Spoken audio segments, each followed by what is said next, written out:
Hello out there, welcome to the inaugural edition of the 240p Club Podcast, episode 001. You're insinuating that there's going to be not more than 1,000 episodes of this. Yeah, I don't think people are going to want to listen to us past episode 999. Not only that, I don't want to hear you for like a day. Well, your opinion doesn't count. Yeah, well, neither is yours. But I want to introduce everyone involved in this podcast. To the right of me is... Hi, my name's Nikki. Nice to meet all of you. At the moment, I'm suffering from bronchitis, so my voice has been going up and down, fluctuating between Crazy Cat Lady and hi, like Tweety Bird. So, let's hope you guys can put up with me for a few episodes here and there. Alright, to the left of me here... hi, I'm Bray, aka Lord Cuddy. You probably see me on Twitch, at the very least in chat, but maybe you've seen one of my streams where I speedrun games or whatever. I've been playing games since like the Atari 2600 era, so I'm pretty knowledgeable for the most part. Nice to meet you guys. Awesome. So I want to introduce myself as well. I'm Metallic Joe. Used to have a radio show on the internet streaming called Beers and Broadswords. It was a heavy metal show. The station is now defunct, and we decided a couple of years later to start our own podcast because we love retro gaming. I had an Atari 2600, moved on to the NES, Genesis, SNES, and my gaming history has basically been stuck in the 80s and 90s from there. Also, want to introduce, she's not really part of the audio part of our podcast, but her help in our web design and basically our day-to-day operations cannot be possible without my wife, Melissa, who's here with us today. Hello. You're not going to hear Mel too much on the podcast, however, a lot of the behind-the-scenes photos, recordings, and stuff are all thanks to her. We'll be updating probably every day on our Facebook, which is facebook.com/240p Club, or you can go to our website, 240pclub.com. We also have a YouTube page. We have a few other pages connected to that. They are all linked on the 240pclub.com website. What topic are we covering, Nikki? I completely forgot. We are covering the Atari 2600. We are also covering the Atari documentary Game Over. By director Zach Penn, right? Mm-hmm. Yes. Yeah, he did a couple Marvel movies. Fantastic Four. Documentary. Oh, God. Zach, what were you thinking? Anyway, documentaries exist on Netflix. You can tune in now. If you want to turn this off, please don't turn this off. We're not getting paid to plug that documentary either. I expect my check made out to cash. I expect it to go to me. Not No. you. You can send mine to PayPal. Okay. Anyway, the movie was about digging up the landfill in Alamogordo, New Mexico. Thank you. Alamogordo, New Mexico. And digging up the ET cartridges that were supposedly buried in 1983 by Atari because of the spectacular failure of that game. Now, there's a few things the documentary got wrong about that. The first being, like, I see how they were trying to portray it. It's a Hollywood documentary to try to portray E.T. as the worst game of all time, where eventually the documentary led up to let everyone know that, indeed, it's really not the worst game of all time. It's just one of the most infamous failures in video gaming history, and it was supposedly one of the causes of the great video game collapse of 1983, which we'll be discussing. Now, Ray, what did you think of the documentary? I watched it twice so far. I like the first half where they were talking about the backstory of Atari and stuff, and how the developer of E.T., Howard Scott Warshaw, ended up getting hired, what his experiences at Atari were like, and then the second half came and they ended up digging up the landfill in Alamogordo, New Mexico.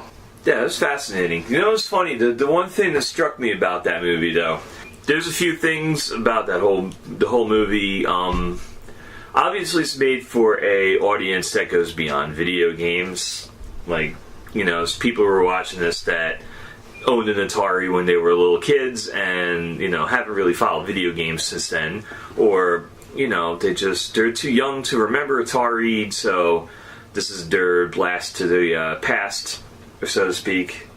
I wasn't born yet for when the whole Atari explosion happened and when the eventual video game crash. I was also late to the NES era. I came in around the SNES era, so watching this documentary is actually rather interesting because I am also a fan of history, so it was really cool just kind of watching history unfold and everything. That's the thing. They did do a pretty good job. Like, granted, it's the Hollywood documentary, so do not 100% accurate. Yeah, there's a few things, but they did get the message right. Basically, they started off by saying, like, you know, the worst game of all time, E.T., but as the documentary gradually went on, they explained the whole thing about E.T., which was not the worst game of all time, but it was well known to this day because of how successful a flop it was, if that makes sense. I mean, he really didn't have that much time to put the game out anyway, so... Yeah, according to the movie, basic recap of the movie, the whole story, Howard Scott Warshaw, programmer for Atari at the time, 1982, big movie E.T., obviously, everyone's heard of E.T. He had about 5 weeks after his success with Yar's Revenge and a couple other titles. He was Atari's top programmer, so to speak. Although, you know, they had basically a dream team there, he was one of the top guys at Atari. So, you know, Steven Spielberg approached Atari. Atari actually approached them. They had business discussions. Got a contract signed for a ludicrous amount of money, $22 million, I think it was, in 1982, in order to produce E.T., and the catch is the game had to be out by Christmas 1982 in order to, you know, obviously Christmas was the biggest sales month, you know, December, Christmas holiday season, that's when most of these units were going to be sold. Atari was banking on the fact that they were going to sell some systems with this game. So they gave Howard Scott Warshaw 5 weeks to program this game, where the average game took 6 months. Of course, Warshaw, being somewhat of a perfectionist, wanted this game to be original. He didn't want to just put E.T. on like a Pac-Man type game and have him like go around the maze. Speaking of Pac-Man, as a prerequisite to this whole thing, they had a similar story with Pac-Man like a year or so earlier. When they ported it to the Atari 2600, they produced it in a short amount of time, like not as short as E.T., but I think they were also trying to market their Atari 5200 at the time and weren't pushing as much attention into that port. So when Pac-Man came out, they figured it would sell like hotcakes and ended up making more cartridges than they had actually made systems at the time. So that was a huge loss of money for them. And as I recall from the movie, they actually didn't learn their lesson from Pac-Man, as you'll hear in a moment. Yeah, they really didn't. Atari had a couple questionable business practices in the early 80s. They were the top dog, but, you know, this is uncharted waters. Computer systems were popular. Obviously, you know, there was other consoles out there. You had the Magnavox Odyssey. You had ColecoVision. Atari had their other system, the 5200, which kind of faded into obscurity after a while. And then there was Mattel's Intellivision, of course. Yeah, the Intellivision. Yeah, you had all these video game systems flooding the market. And then you also had all these games starting to flood the market. Atari was basically treading uncharted waters. You had Pong, which hooked up to your TV, and that was the kickoff to the console revolution, basically, where Atari went beyond a personal computer in order to play a video game, where it was just hooked up directly to your TV. You popped a cartridge in, and bam, you were playing a video game on your television in 240p. So let's go back to day one, where this whole video game crash, like the seeds were sown, and in fact, it was when the Atari 2600 first launched, Atari would not allow the developers to put their names like in the credits or in the manual or anything. So it's basically like, you use a heavy metal reference, when Black Sabbath produced their first few albums, everything was written by Black Sabbath. It wasn't written by individual members, even though, you know, one member wrote more of the music, and then the other member wrote more of like the lyrics and stuff. It became a problem once like royalties were figured out like financially, but they tried to do that just as like a unifying thing, just to give credit to everyone. The entire band is responsible for this.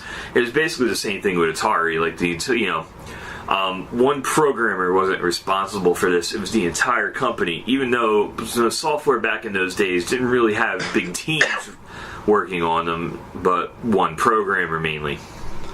So, of course, the programmers were starting to get disgruntled with this practice of not being credited. And they would sneak their names or initials into games, like as Easter eggs. Adventure. It first happened with Adventure. I believe the main programmer behind that was Warren Robinette. And I think to unlock that Easter egg, you had to bring a bunch of items onto one screen, so this one barrier would flicker and you could pass it. And then past that barrier was a message that said, created by Warren Robinette. Yeah, it's fascinating.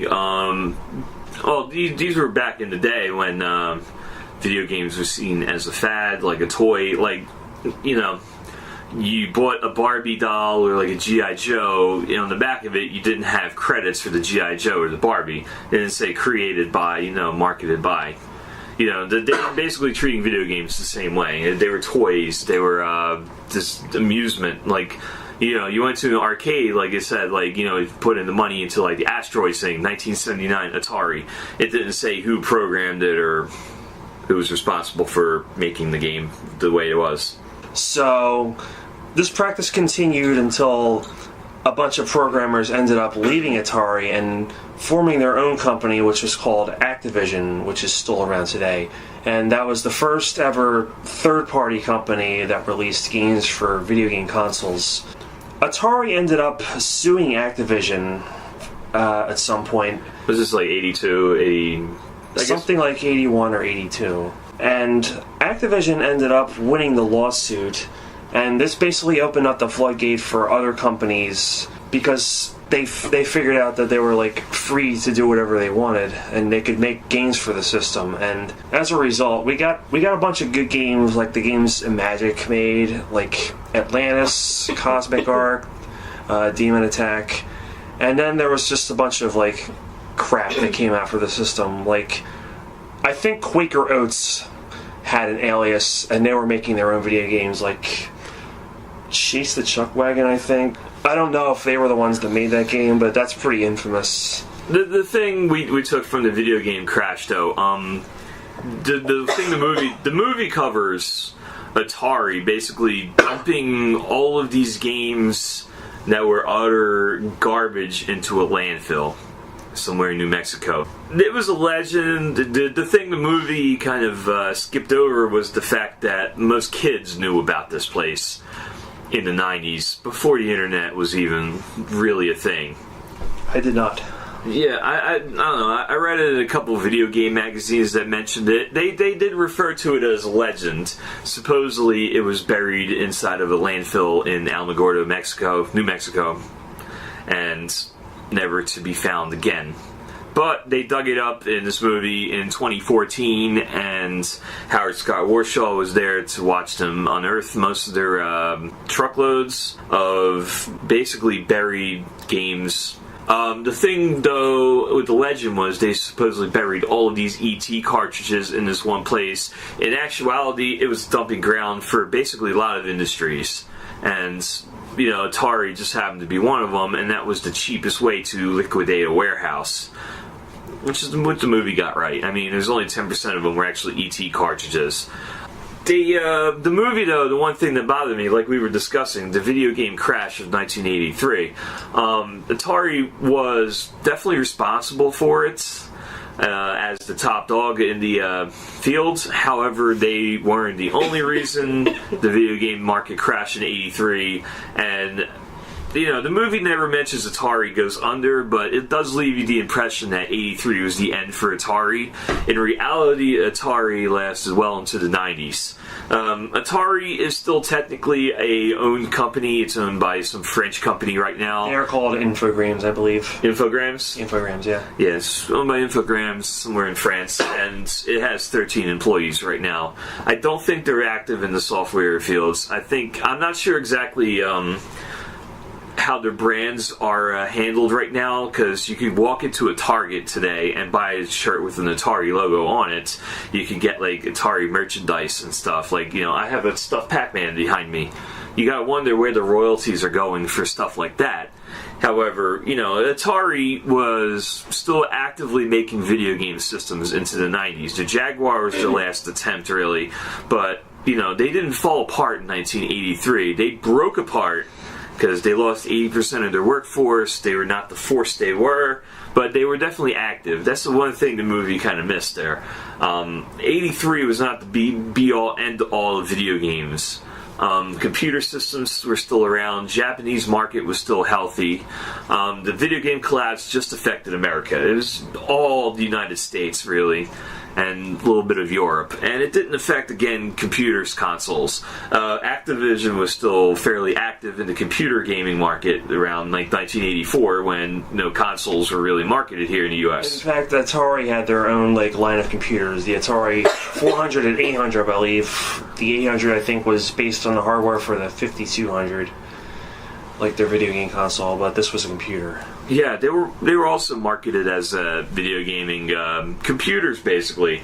Computers at that point went beyond just typing up reports and whatever, especially thanks to that in the Commodore 64, which was most popular. Amiga had a bunch, Tandy, IBM, and 84 was, of course, the introduction of the Apple Macintosh. I believe in America, IBM and Apple were the two biggest competitors in the computer field for a while, and Commodore was the big producer of computers in Europe, as I recall. Like, they had the Amiga, they had the Commodore 64, and they were like the biggest systems there at the time for video games in general, I believe. Anyway, Nintendo was still a few years away. They were making arcade games. Little known fact, actually, about Nintendo. Nintendo Entertainment System, once it came to marketing it here, it was already a popular system in Japan in 1984. They were going to market it here in 1985. The market was still kind of recovering from the big collapse, as they call it. So they were hesitant. So they approached Atari, actually, about marketing this system. This happened in like 83 or something. So, yeah, Nintendo approached Atari, like Ray Kassar, the CEO or whoever, to like distribute the system in North America. And they were pretty close to sealing the deal, but then this happened at like a convention or something where Coleco was showing off their Atom, which happened to be playing a demo of Donkey Kong. Now, Coleco had the rights to distribute Donkey Kong on computer systems, while Atari had the right, I think, to distribute it on consoles. And Ray Kassar saw this and thought that they were, like... Double-crossing them?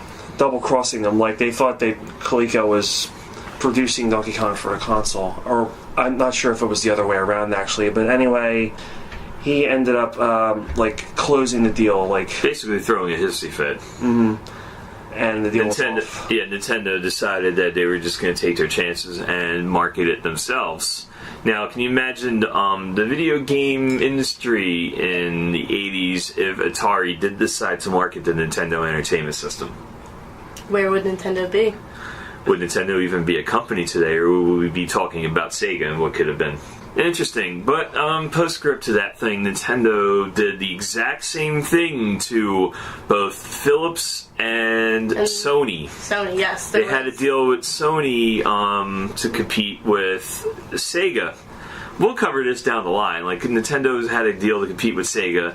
Sega had Sega CD. With a CD-ROM add-on. They were going to produce a CD-ROM add-on with Sony. It was called Project Reality, and then later on PlayStation with Sony. And then, unbeknownst to Sony, they also made the same deal with Philips. And I believe, didn't they make a deal with another company as well? No, it was just Sony and Philips. It was just Sony and Philips, yeah. So, long story short, Nintendo basically repeated the same mistakes Atari repeated when they approached them from the Nintendo.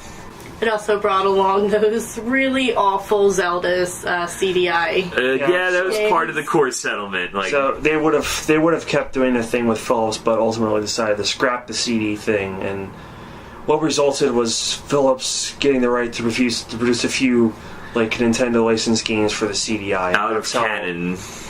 That's Out of how the canon. Zelda games like Wand of Gamelon and Faces of Evil came about. And wasn't there a Mario game on that Yeah, system? Hotel Mario. Yeah. And then Sony decided to take the rights to their PlayStation, all the technology they developed over a year or two, and put it to good use. 1995 entered the console market, and we are on the 4th edition of PlayStation as we speak, and we'll probably get a 5th one in 3 or 4 years, depending on how the market I would goes. really hope not, because I still need a 4. We're almost kind of getting one now with the PS4K. Like, it's just a PS4, but now it can display in 4K resolution. You know what? Just give me my Nintendo. Yeah, pretty much. Thanks for listening to us today. If you want more information on the 240p Club, you want to go to our website, 240pclub.com. Also, we have facebook.com/240p Club, and we're also on twitch.tv under 240p Club.